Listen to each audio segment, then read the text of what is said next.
les différentes suggestions à mettre en place et faisait le suivi. Mhm. On a créé un call center interne pour informer les agents qui appelaient. Et alors, vous avez donc vous avez des représentants de différents pays qui font la même chose, et ainsi de suite. Et en RDC, c'était vraiment d'essayer de suivre le processus et les directives du gouvernement. Et puis en même temps, donc nous on a notre siège dans Gombe, et notre siège dans Gombe était fermé Oui. complètement, et ce n'est pas tout le monde ce n'est pas toutes les entreprises qui recevaient des badges d'entrée, par exemple. Oui. Alors nous, ce qu'on a dû faire, on n'a pas reçu de badge d'entrée. Eux, ils n'ont pas trouvé qu'une entreprise de service qui devait payer le personnel, du personnel et qui avait du personnel un peu partout dans le monde, dans le pays, n'avait pas besoin d'accéder à ces bureaux. Mais bon, ce qu'il y a, c'est qu'on a dû travailler, donc on a dû mettre en place une unité de permanence en dehors, parce qu'on a des bureaux à Kitambo aussi, pour ceux qui connaissent. D'accord. Donc, on a des bureaux à Kitambo. Donc, les bureaux de la ville, la permanence était à Kitambo pour pouvoir continuer à gérer les services. On a directement adhéré à des services de fintech et de paiements digitaux pour pouvoir payer les agents, que ce soit en RDC comme dans les autres pays, pour pouvoir payer les agents et sans qu'ils aient à passer par chez nous pour ceux qui sont payés en caisse. Donc, vous avez pris des mesures, en fait, pour pouvoir bien gérer ce confinement pour que l'activité puisse continuer à perdurer. L'activité continue, notre activité ne peut pas s'arrêter. Notre activité ne peut pas s'arrêter. Nous gérons des êtres humains. Donc, voilà. Entendu. Donc, c'est une très bonne chose. Et pour le mot de la fin, alors, pourrais-tu nous donner 4 éléments qui ont fait qu'aujourd'hui, donc, votre activité donc, explose ou continue d'exploser? Quels sont les 4 éléments que vous pouvez nous citer? Joe ou Ken? C'est Joe ou Ken? C'est Joe ou Ken? Alors, là, je vous pas Joe et après, je passerai à Ken. OK. Alors, 4 éléments pour que l'entreprise explose. Je pense que on est venu avec une solution innovante. On est la première entreprise de ressources humaines qui offrait toutes les solutions en RDC, il n'y en avait pas. Donc déjà venir avec une idée innovante nous a permis à se développer. Un deuxième point, c'est je pense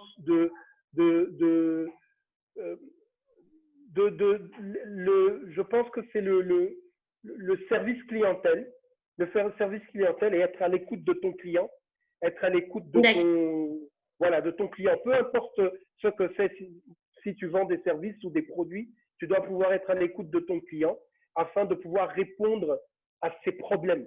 Tu dois pouvoir répondre à ses problèmes. Tu ne dois pas penser que tes solutions sont les meilleures, tu dois plutôt être là pour répondre à des problèmes que les gens ils ont. Donc ça, je pense que ça, c'est aussi une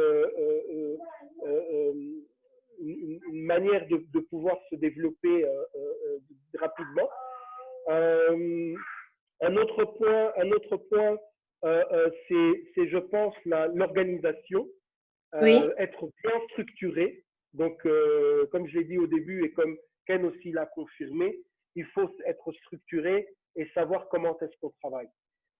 Et ça, on a fait beaucoup de travail, nous, en interne, on a fait beaucoup de travail avec ça. D'accord. Et un dernier point, il faut savoir gérer l'argent. Voilà. Il faut savoir gérer l'argent. Ton entreprise n'est pas ta poche personnelle. Exactement. Il ne faut pas penser à soi-même. Il faut voir loin aussi. C'est important. Il faut voir loin. C'est clair, la vision. Encore une fois, je le dis, la vision, c'est le pilier, quoi. La vision de l'entreprise. Exactement.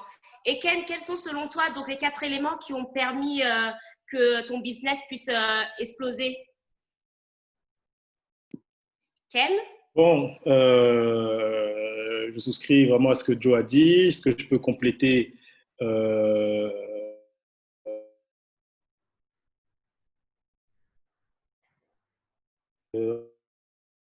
Entrepreneur, tu n'as pas le choix. Et donc accepter de les laisser parler, de laisser avoir raison, même si voilà, tu dois être très humble devant tes clients, devant tes partenaires. On t'appelle boss, mais toi, tu sais que derrière, tu as, des actionnaires et que tes salariés, sans eux, l'unité, notre solidarité avec mon associé, avec l'équipe, c'est très difficile. C'est très, très difficile. Bon, peut-être qu'on en discutera. Il y a énormément de facteurs à la fois internes liés à ta structure et à ta gestion, mais aussi externes liés à l'environnement, au contexte, etc., qui fait que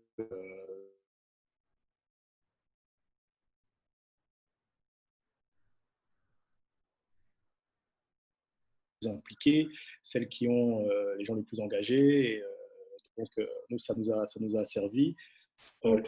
L'agilité, très important. Il y a une phrase d'un des fondateurs du Forum économique mondial.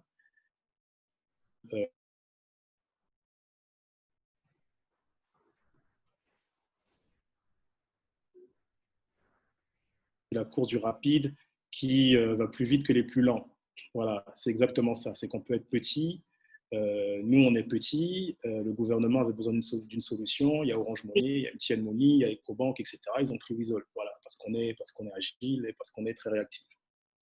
Donc, et le dernier point, peut-être, bon, j'en ai parlé, mais il faut revenir là-dessus, c'est quand même la ténacité. C'est difficile. Mais bon, voilà. Je me souviens, moi, d'un moment où on était autour du 20 du mois et je vous avoue qu'on ne savait pas comment payer les salaires. On avait 40 salariés, dont des personnes qu'on avait débauchées de très grandes structures concurrentes. Ah oui, donc il y a la pression. Donc, on est... Il te voit, tu quittais un truc, tu nous as amené dans un truc, tu sais même pas ce que tu reçois des messages comme ça. Si à un moment donné tu n'es pas tenace pour aller chercher le business qui va faire que tu vas payer les gens, bah, tu craques. C'est vrai. En tout cas, merci beaucoup. Merci vraiment pour vos différents parcours. Merci vraiment d'avoir parlé à cœur sur vos défis.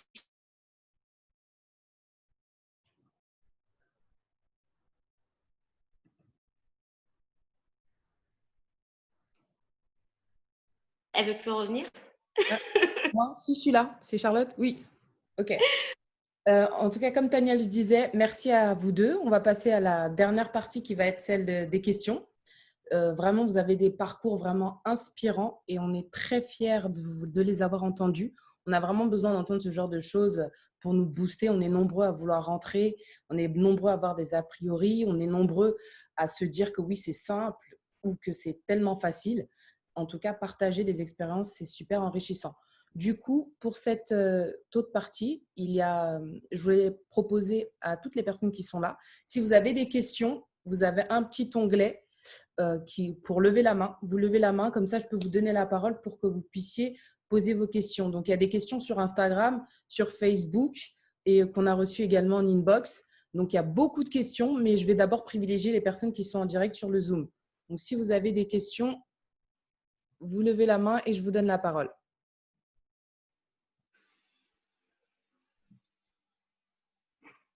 Donc, alors ok, je vais donner la parole à Gilles Loco.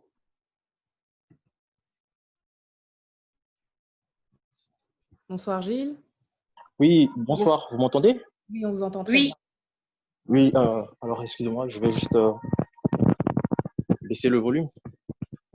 Voilà, en fait, moi je vous ai écouté avec beaucoup d'attention. Et tout d'abord, premièrement, permettez-moi déjà de féliciter et d'encourager les deux comment dire, les deux entrepreneurs qui sont Ken et Joe, c'est ça, hein? C'est ça. Oui. Voilà. En fait, voilà, moi, j'avais ma question est la suivante, parce que moi, je suis originaire du Congo, Congo-Brazza. En fait, j'ai entamé un business au Congo dans l'élevage de porc. Alors, en fait, c'est encore une petite structure, hein, et j'ai un cousin qui le gère. Mais en fait, compte tenu du contexte congolais au Congo, qui est déjà du contexte politique, social, c'est-à-dire un pays qui est très, très, très instable. Enfin, en fait, j'hésitais justement là parce que, enfin, je me posais la question pour savoir comment est-ce que je peux faire pour obtenir, par exemple, enfin, par exemple, au niveau des fonds, parce que j'aurais besoin des fonds pour développer ma structure et quel genre de démarche, parce que je pense, en fait, je veux agrandir l'entreprise, mais connaissant un peu le pays et juridiquement, quel genre de démarche je peux faire ou quel genre pour avoir, par exemple, des associés ou également pour obtenir des fonds, c'est-à-dire des prêts. Voilà, est-ce qu'en Afrique, parce que bon, c'est vrai que je suis né là-bas, mais je suis venu jeune quand même en France, donc je connais pas. Est-ce qu'en Afrique, y aurait-il, par exemple, des banques qui peuvent faciliter de, comment enfin, d'obtenir des prêts, quoi, comme ici en Europe, en France? C'est ça ma question. Ok. Allô? La question s'adresse à Ken ou à Joe? Les- Les deux, les deux. Parce que je pense que Joe, c'est dans les ressources humaines et Ken, c'est dans la finance, il me semble, si j'ai bien suivi, non? Oui. Voilà. Bah, les deux, en fait. Bah, au niveau ressources humaines, bah, parce que humainement, en fait, parce que c'est vrai que enfin, moi, enfin, l'Africain que je suis, j'ai en fait tendance déjà à faire plutôt en fait, confiance, hein, parce que je me dis, voilà, je crois que c'est Ken qui a fait cette remarque parce que je me dis que, voilà, que c'est mon cousin et bon, non seulement c'est mon cousin, mais lui aussi il connaît le boulot. Mais voilà, mais après, bien sûr, enfin, des, des problèmes peuvent surgir ou des choses comme ça et après on se met en porte-à-faux et voilà. Donc peut-être il y a des conseils ou Je vais ouais. rajouter, il y a une question qui est dans le même sens. C'est de savoir, Ken, est-ce que tu as été accompagné financièrement par une structure pour développer ton business? Et à Joe, est-ce que son entreprise finance justement les entrepreneurs de la diaspora? Ça va un peu dans le même sens que sa réponse à lui. Donc, est-ce que Joe, tu peux commencer à répondre, s'il te plaît? Ok. Merci Gilles pour ta question. Alors, moi, je vais aller droit au but en disant, il y a beaucoup de banques en Afrique et il y en a très peu qui financent les entrepreneurs.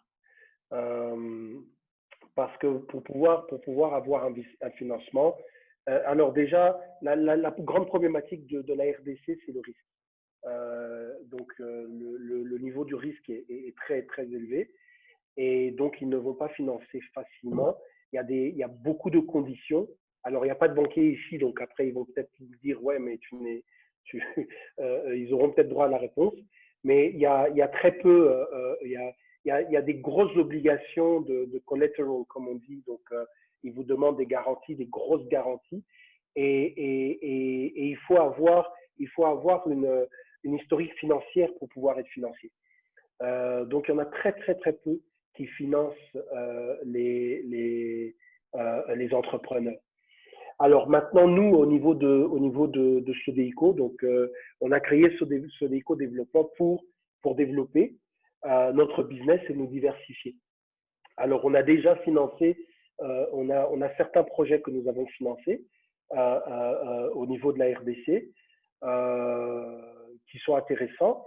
Et ce qu'on a pensé aussi, c'est qu'on on a remarqué qu'il y avait très peu de financement allant aux entrepreneurs. Donc, l'initiative que nous avons prise donc, dans cette branche RDC Entrepreneur, l'initiative que j'ai voulu prendre pour nous, c'est de travailler avec certains autres Congolais qui ressentent la même chose et créer une plateforme qui s'appelle Congo Business Angels ou Congo Angels, Congo Business Angels. Et l'idée, c'est de pouvoir collectivement s'engager à mettre de l'argent dans des business intéressants. Alors ça, on est en embryon, hein, on est vraiment en embryon.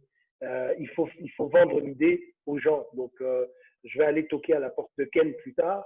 J'irai toquer à la porte de tout le monde et on essaiera de mettre en place quelque chose où les diasporas, parce que comme on disait au début, les diasporas n'ont pas forcément besoin de revenir au pays pour contribuer au développement du pays.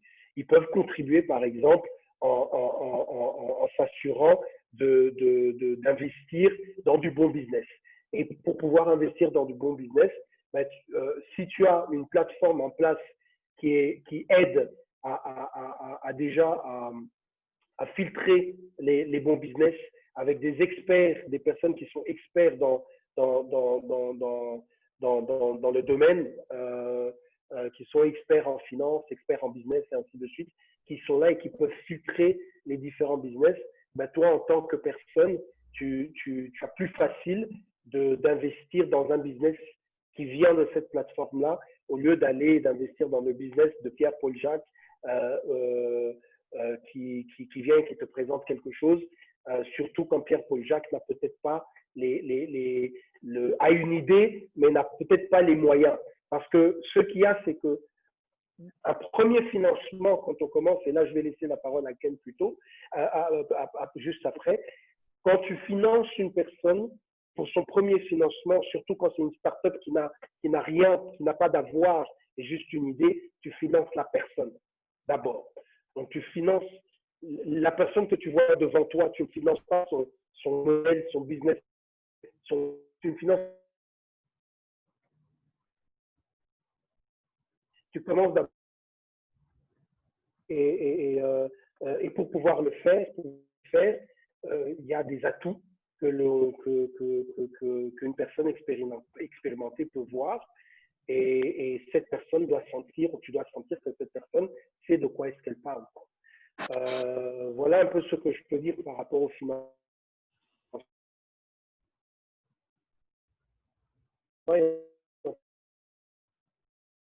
Forcément la meilleure des choses à faire non plus dans le business. C'est pas parce que tu as un cousin, un oncle ou un autre qui est là au pays que tu dois forcément passer par lui. Il y en a beaucoup, surtout de la diaspora et même ici en RDC, qui se sont cassés les dents parce qu'ils ont fait confiance en quelqu'un de la famille en disant « oui, mais ça, c'est ma famille ». Investis sur quelqu'un qui a…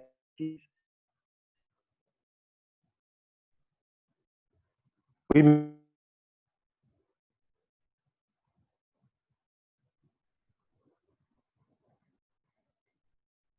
très, très judicieux peut-être de faire pleinement confiance à quelqu'un de la famille. Mais je vais dire, par exemple, en Afrique, on n'a pas de structure juridique, c'est-à-dire on n'a pas de possibilité ou de facilité, je ne sais pas.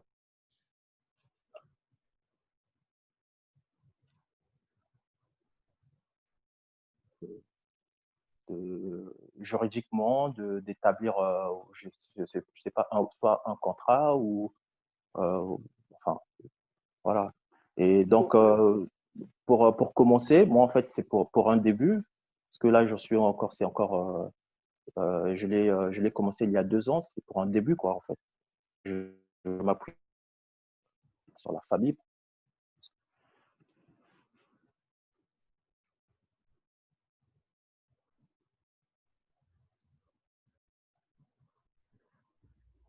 C'est parfait.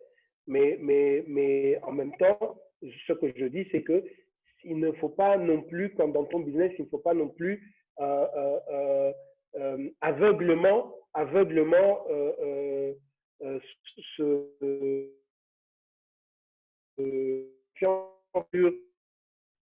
parce que c'est.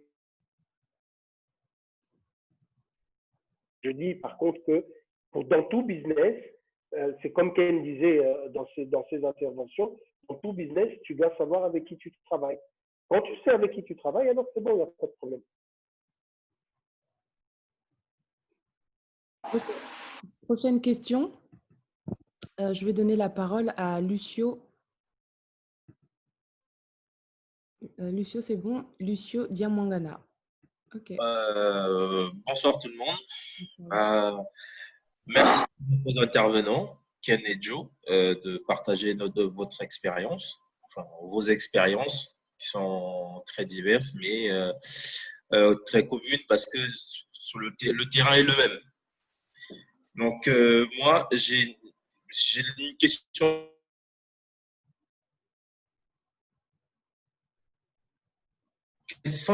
Quels ont été les freins que tu as rencontrés quand tu t'es, parce que c'est quand même dans le domaine des ressources humaines. Et les ressources humaines, c'est pas évident parce qu'il faut de la main-d'œuvre qualifiée. Il y a beaucoup de paramètres qui rentrent en ligne de compte. Quels sont les freins que tu as rencontrés, toi, en RDC, qui ont fait que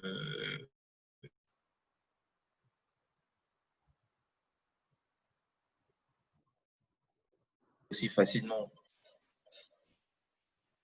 La même question pour Ken aussi. Je vais peut-être laisser Ken répondre d'abord, vu que je viens de parler.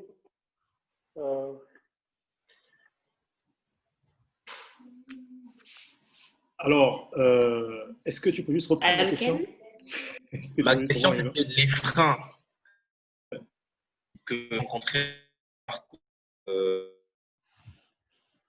du business, en fait, de vos entreprises. Quels sont les freins, les réels freins que vous avez rencontrés? Ok. Les freins, tu as des freins, financiers, d'abord. Tu as des freins assez financiers assez compliqués, pas pour le financement de départ, parce que ça, souvent, on arrive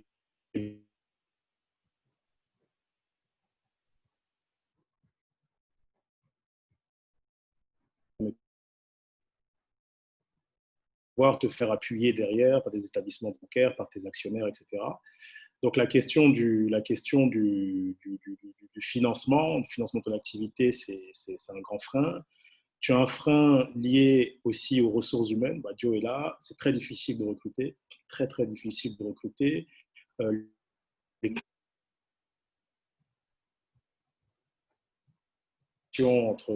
Entre des marchés structurés et des profils qui ont aussi des parcours assez structurés. Il y a souvent des matchs faciles à faire, il y a des viviers de CV, il y a des choses assez simples pour recruter que tu n'as pas ici.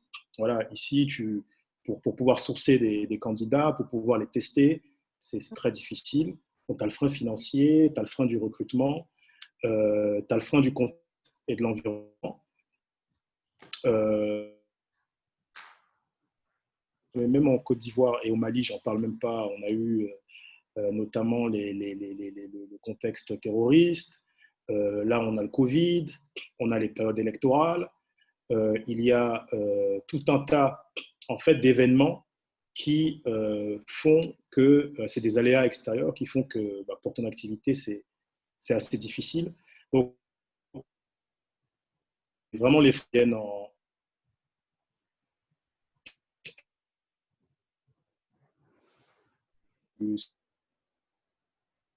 d'éléments. Mais voilà, en résumé, c'est vraiment comment financer son développement, comment s'entourer des bonnes personnes et comment résister aux différents événements, aléas extérieurs qui se présentent parce qu'ils sont répétitifs, ils sont souvent très forts. Il faut quand même tenir la barque. Quand tu parles de la difficulté à recruter, on fait allusion à la main-d'œuvre qualifiée, c'est ça? Pas forcément. pas forcément. Quand je parle de difficulté à recruter, tu as trois choses. Premièrement, le potentiel de la personne. Il y a un sujet tabou que personne ne veut aborder, c'est celui du niveau de l'éducation, du niveau de la formation. Tu as souvent des personnes qui ne sont pas suffisamment bien formées, pas suffisamment qualifiées, et avec lesquelles il faut tout reprendre dès le premier jour où ils arrivent dans ton entreprise. Souvent, c'est des personnes qui recherchent depuis tellement longtemps qu'ils arrivent à être brillants le jour de l'entretien, et tu découvres le poteau rose le premier jour de travail. Donc, tu as une question de potentiel de la personne. Deux, en tout cas dans les marchés où je suis, je ne connais pas la RDC, tu as un code du travail qui est assez conservateur, assez protecteur. À chaque fois que tu es attaqué, tu perds quasiment. Donc, quand tu te rends compte que tu t'es trompé et que tu veux commencer à te séparer des personnes, c'est très difficile. Et si tu t'es amusé à le faire mal, ça coûte très cher. Donc, le potentiel des personnes. Deux, le cadre. Et trois, je suis dans un environnement où on manipule de l'argent, où il y a un certain nombre de cas de fraude, où la tentation est très grande. Et on a un grand problème pour, à un moment donné, checker un peu les références des personnes avec lesquelles on travaille. C'est quelque chose de systématique et de très simple en France. Nous, c'est très opaque pour une raison très simple, c'est que quelqu'un qui a fait un coup dans une société, c'est très rare que la société porte plainte. Voilà, donc tu as des personnes comme ça qui font le tour des banques, qui font le tour des opérateurs de mobile money, ils tapent 100 000 $ ici, ils tapent 200 000 $ là-bas. Et voilà. Tu as une question de compétence, tu as une question de cadre, et tu as une question derrière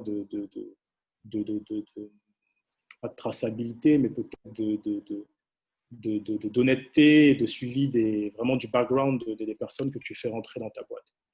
D'accord. Ok. Lucio, je ne pense pas que j'ai besoin d'ajouter quelque chose. Ici, pour nous, la plus grande menace, à part tout ce que Ken a dit, la plus grande menace chez nous, ce sont les tracasseries et les COP, comme on dit. Donc, la fonction publique et les institutions publiques qui sont là et qui sont censées t'aider, te faciliter, c'est eux qui font tout pour te couler. Et ça, c'est très, très, très, très difficile à gérer quand tu ne connais pas les aléas du business et que tu n'as pas des reins forts. Donc ça, c'est la réalité de la RDC, tout comme en RCA, par exemple. C'est où c'est encore plus dur.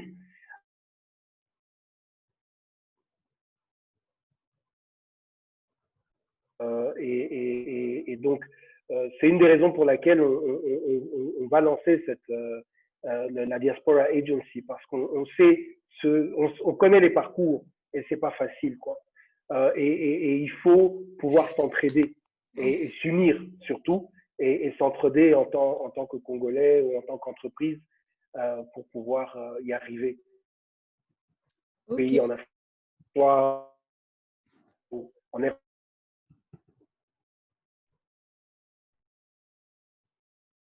Je pense que c'est une question aussi qui est assez difficile parce que en réalité, quand tu es ici, tu as un état d'esprit où tu sais qu'il va y en avoir 1 milliard et que c'est juste un paramètre. Donc, ce n'est pas quelque chose qui te freine ou qui te démotive, ça fait juste partie du contexte. Tu sais que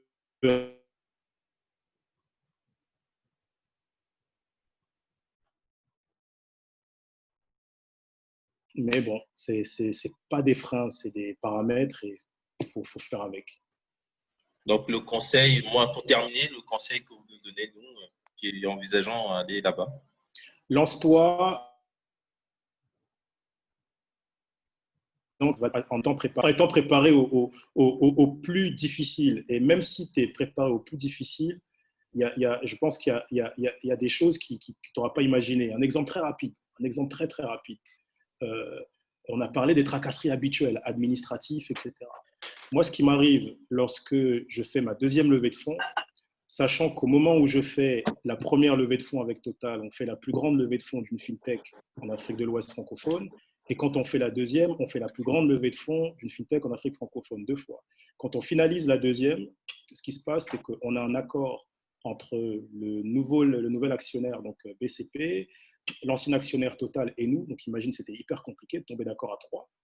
Et on a à peine 2 semaines pour finaliser le deal, pour que le deal se fasse en 2018 et pas tomber sur une nouvelle année, c'était trop de complications. On fait un virement bancaire pour constituer la société. Quand tu crées une société, il faut un capital au départ. On fait le virement pour le capital et le virement se perd. Voilà. C'est des choses que tu ne peux pas expliquer. C'est-à-dire que tu donnes l'ordre de virement à ta banque fait le virement au notaire pour constitution de la société. Tu sais que tu n'as qu'une semaine 2 semaines pour que le virement se fasse. Et ta banque te dit qu'elle a fait. La banque du notaire dit qu'elle n'a pas reçu. Tu demandes où est le virement, personne ne sait te répondre. Voilà. Wow. Voilà. Et tu as affaire à des banques. Donc, c'est pour te dire, même quand tu es préparé à des freins extraordinaires, il y en a où tu te dis, c'est pas possible. Mais ça arrive, c'est comme ça, il faut faire avec. Bon, on a retrouvé l'argent, enfin, du moins le banquier a retrouvé le virement. Merci beaucoup. Merci. Prochaine question. Donc, ce sera Jacques Herman. À vous la parole. C'est bon, bonjour, bonsoir, tout le monde m'entend? Vous m'entendez, c'est bon ou pas? On vous entend très bien. Oui. Ok, merci déjà à Congo Paris, parce que je suis déjà Joe et Ken, je suis votre actualité directement sur LinkedIn, on est connectés, donc déjà bravo. Voilà, moi j'ai décidé d'entreprendre ici en France. Donc déjà chapeau pour vous, l'entreprise, pour vos entreprises en Afrique. En France aussi, c'est pas facile. Par contre, dans tous vos points, quelle est la part, on va dire, du réseau dans vos réussites? Parce que voilà, vous avez vanté pas mal de mérites sur voilà, la résilience et d'autres aspects que tout entrepreneur, peu importe où il se situe, doit avoir. Mais la part du réseau sur l'Afrique dans vos réussites, est-ce que vous pouvez nous en toucher quelques mots? Merci.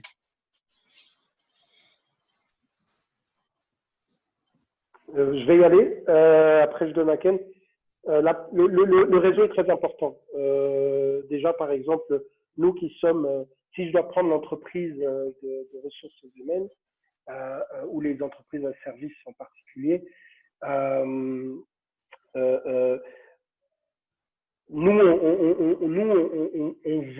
on vend des êtres humains. Donc, on a un produit, comme Ken le disait, recruter, c'est très difficile, mais c'est aussi très, très, très personnel.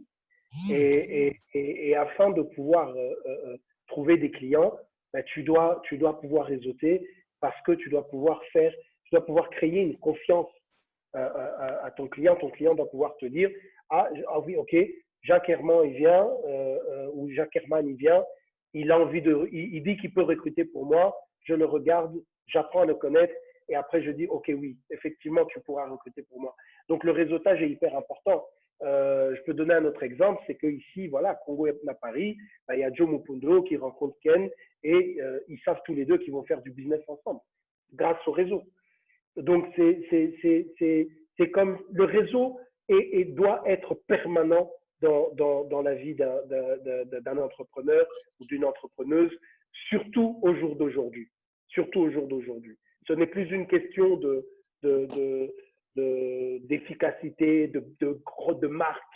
Ken a donné un exemple, il a dit, tu avais les grosses marques, tu avais Orange Money, tu avais ci, tu avais ça, mais c'est nous qui sommes petits qui avons réussi. Pourquoi? Parce qu'ils ont bien réseauté et ils ont aussi de l'expertise et le savoir-faire derrière qui doit marcher avec. Voilà. Merci. Alors, je vais être très rapide. Hein. Je vais vraiment être très rapide. Pour moi, il y a 3 choses à avoir lorsqu'on est un entrepreneur. Il faut avoir de l'argent, il faut avoir du réseau, il faut avoir des compétences. Voilà. Et lorsque tu es entrepreneur en Afrique, il peut te suffire d'avoir du réseau pour réussir. Tu peux ne pas avoir beaucoup d'argent, tu peux être le moins qualifié du marché, le réseau peut te faire réussir. Voilà. Et donc, à plus forte raison, si tu n'en as pas, tu feras rien. Donc, un conseil peut-être pour ceux qui sont de la diaspora et qui veulent rentrer, et je me l'applique à moi pour mon retour en RDC, c'est de ne pas arriver avec un projet. Moi, je dis toujours, ou du moins ne pas arriver en ayant préparé un projet, en se disant, bon, j'arrive en janvier et puis je commence à démarrer en février. Je dis souvent, c'est deux projets différents. Il faut arriver et après, il faut se lancer. Quand on dit il faut arriver, c'est s'installer, tout ça, c'est assez simple, mais il faut travailler son réseau, il faut connaître les gens. Il y a quelque chose de plus précis encore, il faut avoir un parrain, c'est comme ça. On est en Afrique, quand tu vas quelque part, on te demande qui t'a envoyé, c'est comme ça. Si tu n'as personne qui derrière toi te parraine, à qui on peut te rattacher, c'est très difficile. Et ce n'est pas seulement parce que les gens aiment les magouilles, tout ça, même pas. C'est parce qu'il y a tellement d'escrocs. Il y a tellement d'escrocs que quand tu fais confiance à quelqu'un, tu ne donnes pas ta confiance à quelqu'un comme ça. Il faut que tu saches un peu comment, en cas de problème, tu vas pouvoir avoir un levier sur lui. C'est aussi ça. C'est non seulement il faut connaître, mais en plus, à un moment donné, il faut avoir fait preuve de son honnêteté, de sa bonne moralité, ou si tu n'as pas eu le temps de le faire, avoir des gens qui sont cautions pour toi. Voilà. Merci beaucoup, c'est très clair. C'est important de le partager. Et tu l'as dit, en gros, pour moi, que finalement, qu'on soit en Europe ou en Afrique, c'est important d'avoir ce réseau-là quand on est un entrepreneur. Merci beaucoup. Super. On va donner la parole aux femmes maintenant. Je vais donner la parole à Laetitia. Est-ce que vous pouvez juste essayer de raccourcir un petit peu vos réponses pour qu'on puisse, parce qu'on a déjà dépassé l'heure, mais comme c'est super intéressant, ben, je vais laisser quand même et comme ça, on essaie de poser un maximum de questions. Donc, Laetitia, à vous.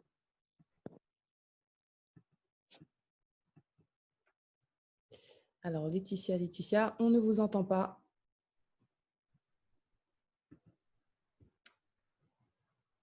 Laetitia, ok, bon. On n'entend pas. Dans ce cas, je vais donner la parole à Divine.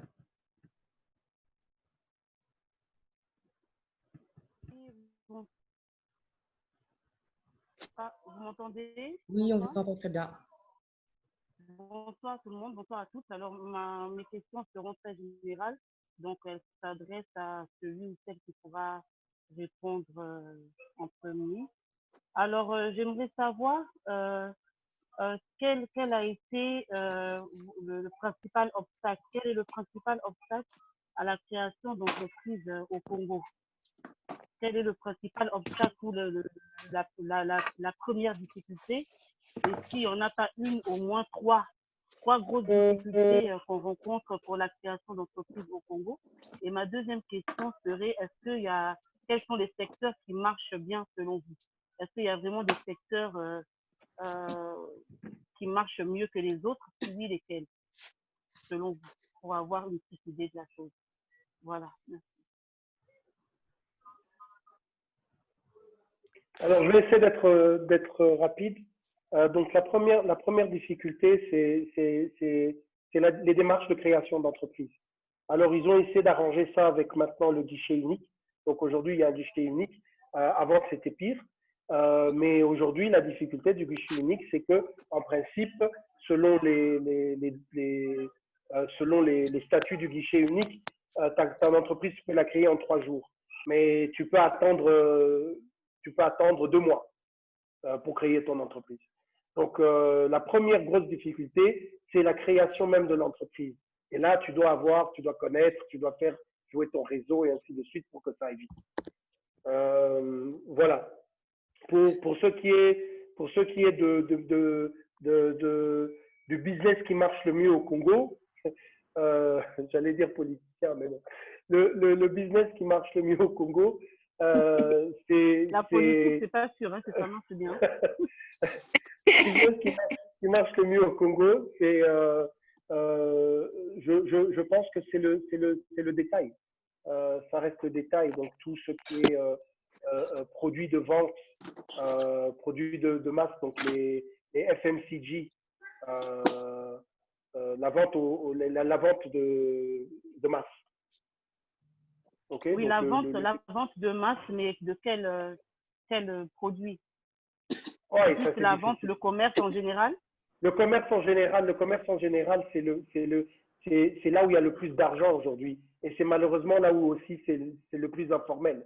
C'est le commerce général.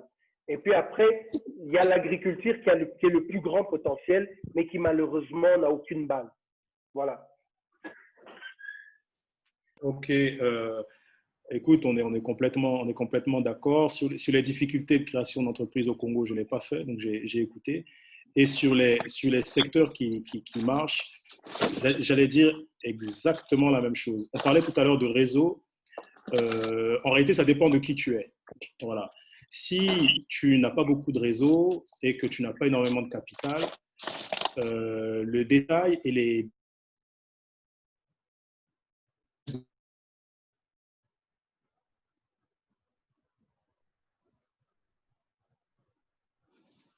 flamber, mais c'est quelque chose qui t'amène un revenu récurrent, qui a une base de clients équilibrée et qui n'est pas trop dépendant des aléas relationnels, politiques, etc. Tu es tranquille, tu fais ton activité, tu as ton cadre. Après, si tu veux aller dans des très grandes dimensions, bien sûr, ça va être compliqué, mais tout ce qui est commerce de détail, il y a énormément de place et après, ça m'a assez bluffé.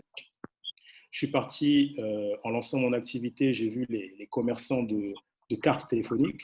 C'est un truc qui paraît bête, mais tu as des millionnaires qui font la distribution de produits téléphoniques. Tu as la distribution alimentaire, c'est énorme. Le tissu, on parle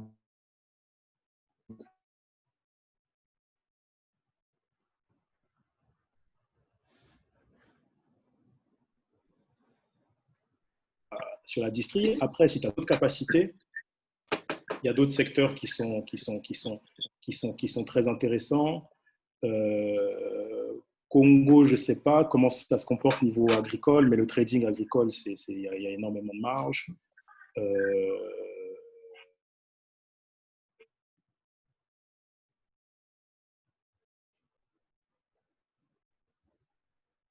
Faire pas de temps.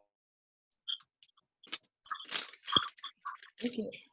D'accord, merci. Je vais passer la parole ensuite à Flore Massala. Charlotte, il va falloir payer les heures sup. Hein. J'ai le compteur à 18 minutes. Moi. Dans 10 minutes, on termine. Non, je plaisante. Allons-y. Je plaisante. Et je trouve que les questions, elles sont super intéressantes. Et donc, pardonnez-nous, souffrez un tout petit peu. Et puis moi, j'ai parlé, Joe, il est serein, c'est que lui, sa facturation, elle doit être terrible. Mais c'est super, enfin, avant de donner la parole à Flore, c'est super parce que je vois beaucoup de messages de personnes qui veulent se connecter soit à Ken, soit à Joe. Et je trouve que ce genre d'initiative, c'est très important. C'est très important. Certes, il y a le confinement, mais avec des webinaires, on peut justement se rendre compte que, ah tiens, telle personne peut m'apporter une plus-value, pour m'apporter des conseils, peut m'apporter des réponses et me faire gagner du temps. Parce que c'est clairement ça aussi, nous faire gagner du temps. Donc, Flore, à vous la parole. Oui, alors bonsoir à tous. Merci beaucoup en tout cas pour tous ces témoignages.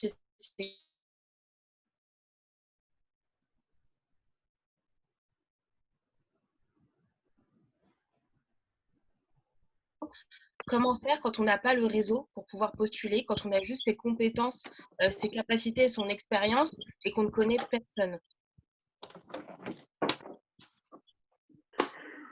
Alors, la première chose que l'on fait, c'est qu'on va sur www.sodeico.org et on envoie son CV. Tout simplement. Voilà, en fait, ce qu'il y a, c'est qu'il faut croire. Je vais rejoindre Ken aussi sur la démarche. Beaucoup de gens ont envie de rentrer au pays, mais ont des appréhensions par rapport à la… comment est-ce que je veux dire? Par rapport à… En fait, on a envie d'être le plus à l'aise possible. Donc, avant de partir au pays, on a envie déjà d'avoir un boulot. C'est très peu de gens qui l'ont. Très, très peu de gens réussissent à avoir un travail et partir. Alors, la démarche, en principe, c'est venir sur terrain. Vous venez sur terrain, vous venez, vous mettez un peu d'argent de côté, vous dites, ben, je vais voir, je vais voir le pays, je vais voir comment c'est. Je prends des vacances, je prends 2 semaines de vacances, 3 semaines de vacances, j'y vais. Et c'est ici, sur place, que vous allez aller comme Sodeico pour donner vos CV, faire les interviews nécessaires, passer les tests et ainsi de suite. Et aussi, vous allez rencontrer des gens. Donc, on parle du réseautage. Beaucoup de recrutements se font grâce au réseautage parce qu'on rencontre quelqu'un quelque part dans un café, un resto, en boîte, l'ami de tel frère, cousin.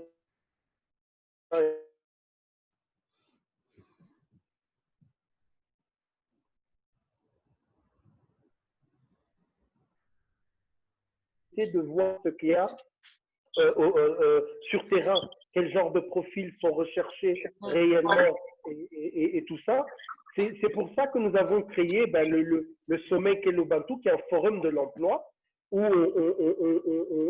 on essaye de faire participer les entreprises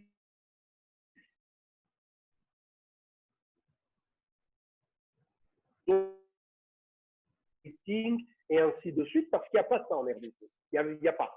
Donc, ça, c'est le premier vrai forum de l'emploi qui sera créé et où on a aussi envie de créer ce lien entre la diaspora et le national.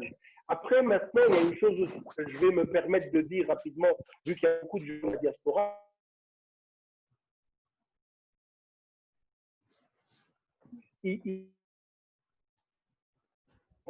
Où je ne vais pas prendre de job si on ne me donne pas un contrat d'expatrié. Ça aussi, ça n'existe quasiment plus. Il y a de moins en moins d'expatriés à travers l'Afrique et il y a de plus en plus de compétences africaines et voire même de compétences. Il y a des bonnes compétences dans le pays aussi qui sont des nationaux, qui ont étudié, qui ont l'expertise et ainsi de suite. Donc, là encore une fois, je dis, vous savez quoi? Venez, prenez un premier job avec un salaire décent et montrez ce dont vous êtes capable. Et j'ai beaucoup d'exemples de personnes qui sont arrivées, qui ont pris un premier job, 6 mois après ou dans l'année, ils ont trouvé un autre job qui les a payés 3 fois plus parce qu'ils étaient sur place. Et en attendant chez vous à la maison, vous ne trouverez pas ce job qui vous payera 3 fois plus, ou en attendant chez vous à la maison, vous ne trouverez jamais le job ou presque jamais le job qui vous payera $10 000 l'an avec 3 voyages et ainsi de suite. Parce que ces genres de jobs n'existent quasiment plus aujourd'hui. Voilà, c'est pas parce qu'on a un passeport rouge qu'on est automatiquement expatrié. Voilà, c'est important de le dire parce que c'est la réalité. Okay. Merci. Très bien, merci beaucoup. Alors, du coup, le temps nous est vraiment compté et il y a encore beaucoup de questions, autant sur la plateforme. Il y a plein de questions sur Instagram et Facebook, mais on ne va pas pouvoir toutes les mettre. Donc, je fais encore 2 questions ici et on finit avec celle des réseaux sociaux. Donc, du coup, je donne la parole à Tony. Tony, si vous êtes là, c'est à vous. Oui, bonjour, vous m'entendez? Oui, on vous entend. Bonsoir. Ok, bonsoir.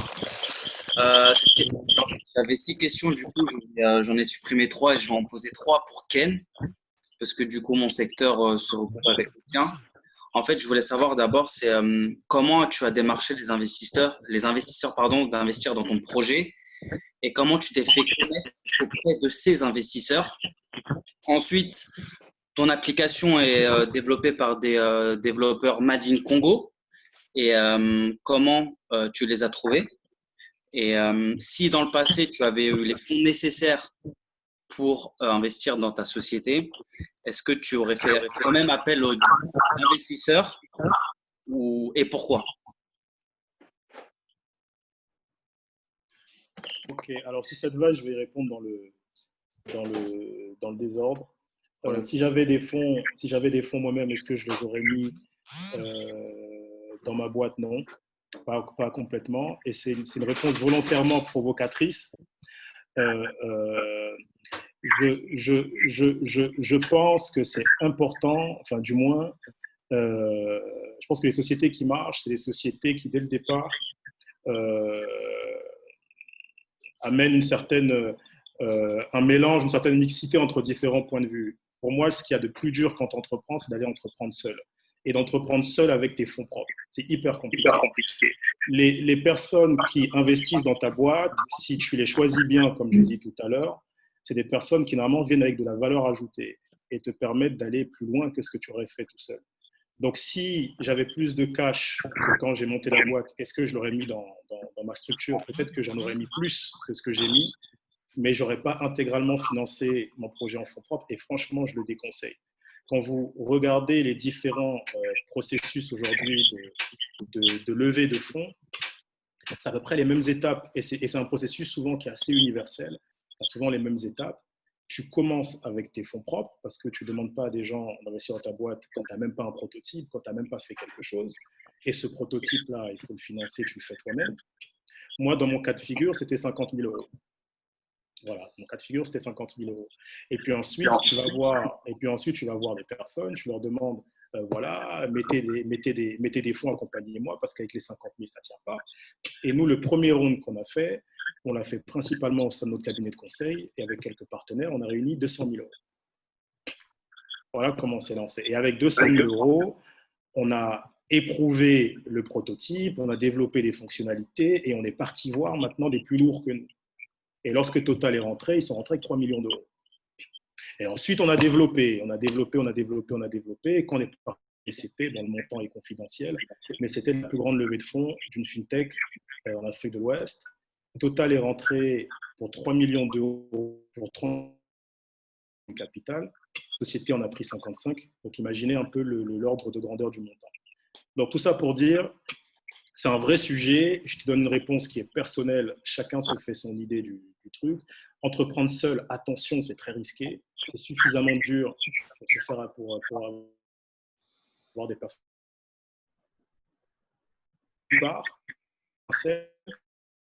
Ensuite, dans la durée. Et c'est très compliqué de tenir dans la durée avec son propre argent. Voilà. Je mets un peu plus de temps sur cette question parce que j'ai vu tellement d'amis entrepreneurs craquer, et souvent, ils ont le même problème, c'est que tu ne tiens plus. C'est que quand tu lui dis mettre ton argent, je ne sais pas dans quelle situation tu es, mais peut-être que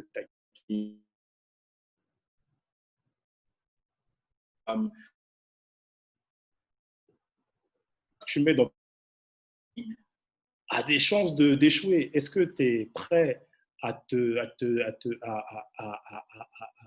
complètement te mettre en stress, en tension complète avec tes fonds dans ton projet? Pour moi, c'est une mauvaise idée. Voilà, ça ne permet pas de tenir la durée. Les développeurs sont made in.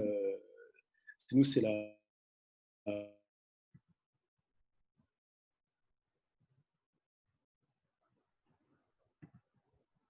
Congolais, Sénégalais,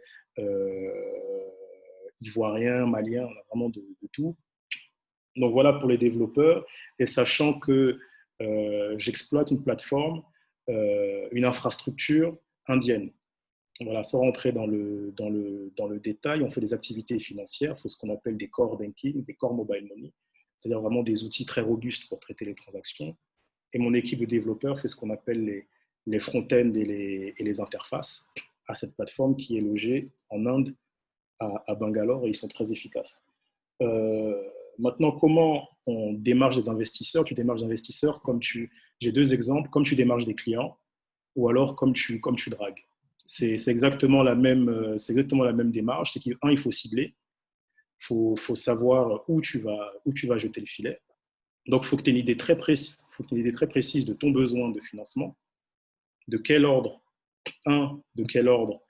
il se trouve, et deux, quel type d'investisseur tu veux. Est-ce que tu veux des fonds? Et il faut que tu te documentes sur la façon de réfléchir des fonds d'investissement. Un fonds d'investissement, ça rentre pour une période déterminée, 3-5 ans, et quand il rentre, il réfléchit déjà à comment il va sortir. Donc, est-ce que tu discutes avec des fonds d'investissement? Est-ce que tu discutes avec des family office? Les family office, c'est un peu comme Joe, c'est les fortunes familiales qui sont réinvesties dans l'économie réelle.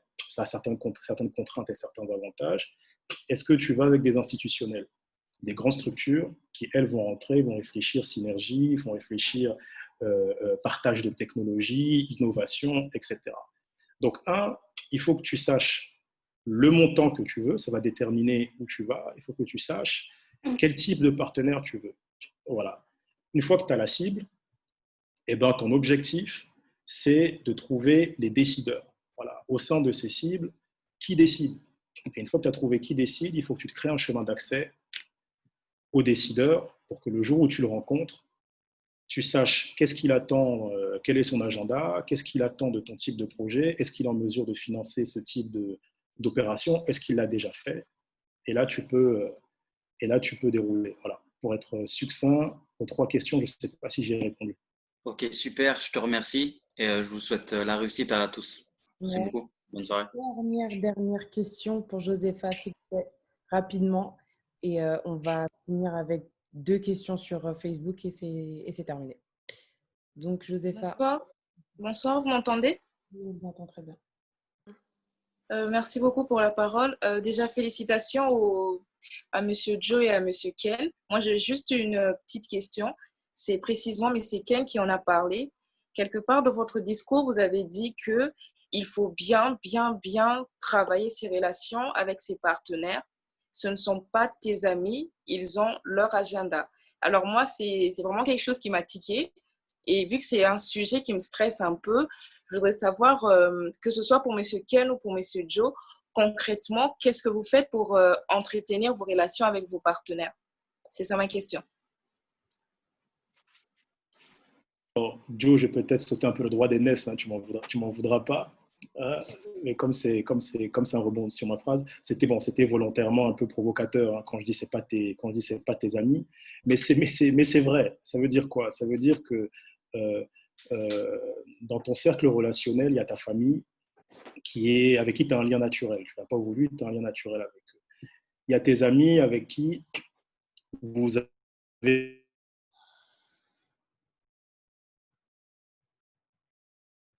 relations que tu vas avoir, ça va être des relations basées sur certains intérêts. Et il ne faut pas se voiler la face, et ce n'est pas mauvais, ce n'est pas quelque chose de mal. C'est qu'à un moment donné, tu rencontres quelqu'un parce que tu te dis qu'il y a un échange qui peut être intéressant entre vous. C'est ce que je veux dire quand je dis c'est pas tes amis, et du coup le conseil, c'est toi de savoir ce que tu cherches.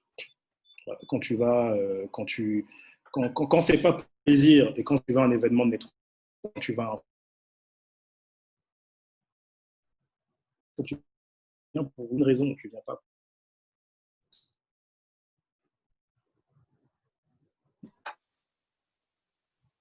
personnes qui peuvent répondre à ta demande. Là, tu ne vas pas passer, par exemple, à Congo à Paris, tu ne vas pas passer 2 heures. Toi, tu viens peut-être pour trouver une société établie dans ton village. Tu vas pas passer 2 heures avec quelqu'un qui vient d'Estonie. Tu le rencontres, ça ne suffit pas, tu passes à autre chose. Le conseil, c'est très pragmatique.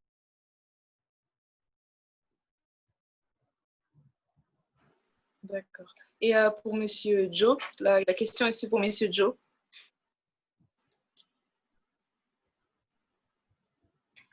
Ok, je croyais que c'était juste Ken. Non, mais c'est ce qu'il dit. Hein. C'est ce qu'il dit. On est.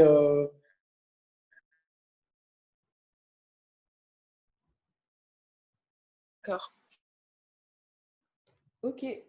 Je vais laisser Tania reprendre et terminer avec les questions sur les réseaux sociaux.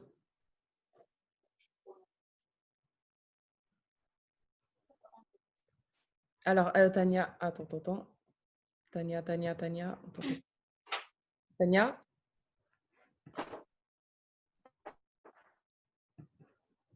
Alors, Tania, touche pas. Ouais, c'est bon, parce qu'on se faisait en même temps. Ok, je te laisse finir avec les questions sur les réseaux sociaux et on clôture.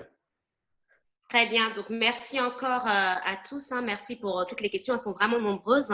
Donc, désolée pour toutes les personnes qui avaient des questions et qui n'ont pas pu, mais on vous mettra en contact avec les intervenants et vous pourrez aussi nous contacter Congo à Paris.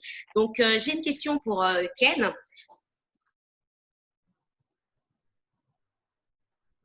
Innovante dans un RDC. Ken, à toi la parole.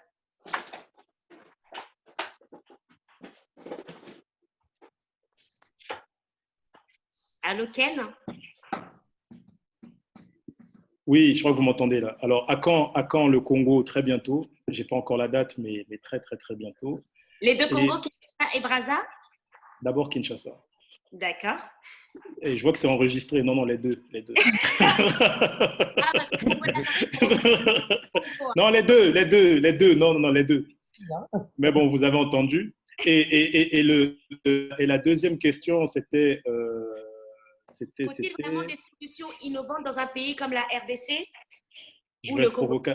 provocateur aussi, non. Tout est à faire. Donc, il n'y a même pas besoin d'avoir l'idée brillante. Il suffit d'être sérieux, organisé,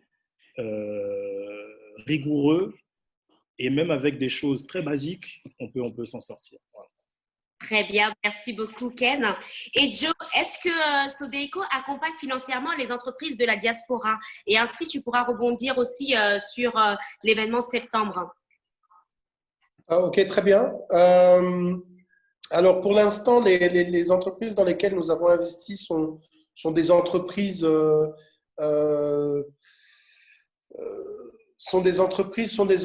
qui ont vu le jour, en Afrique d'abord, mais ce sont des idées de personnes. Il y en a certaines qui sont des idées de personnes qui viennent de la diaspora. Donc, nous, on investit dans des entreprises. Nous, on investit dans des bonnes idées, dans du bon business, ce qu'on pense est un bon business. Après, on accompagne. Donc, en termes d'accompagnement, c'est pas forcément nous qui investissons, mais nous vous accompagnons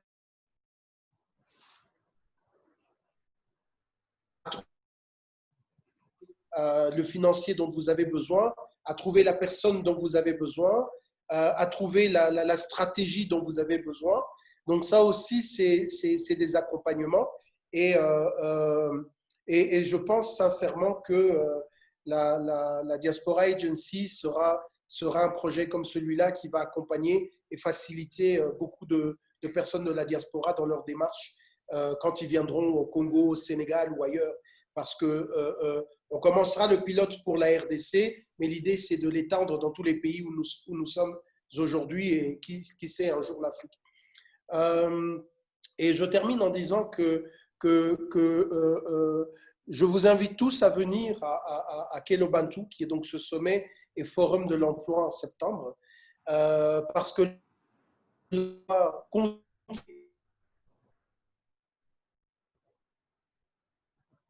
et des employeurs un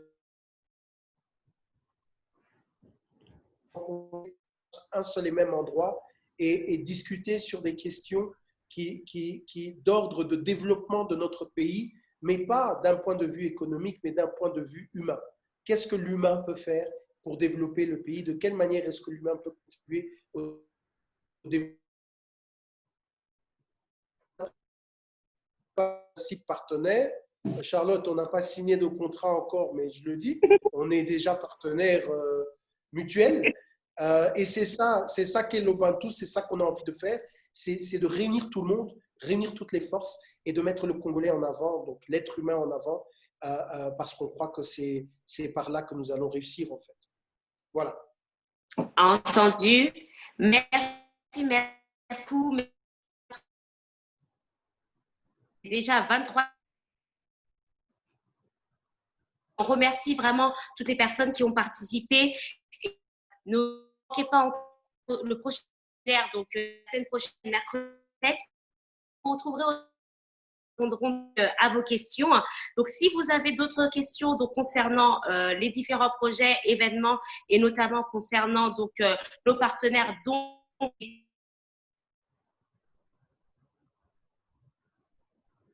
et les prochains événements sur contact@congonapari et comme cela, vous recevrez des questions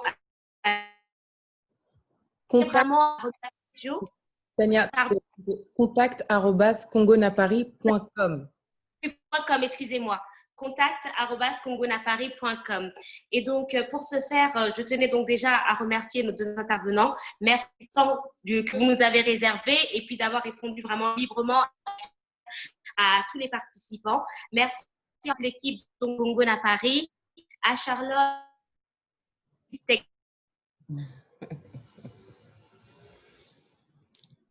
prochains webinaires. Vous serez informés donc de toutes les modalités et du prochain thème et continuons à travailler ensemble. Donc vraiment notre vision est vraiment de grandir ensemble et d'être vraiment le lien pour de la diaspora donc aux locaux.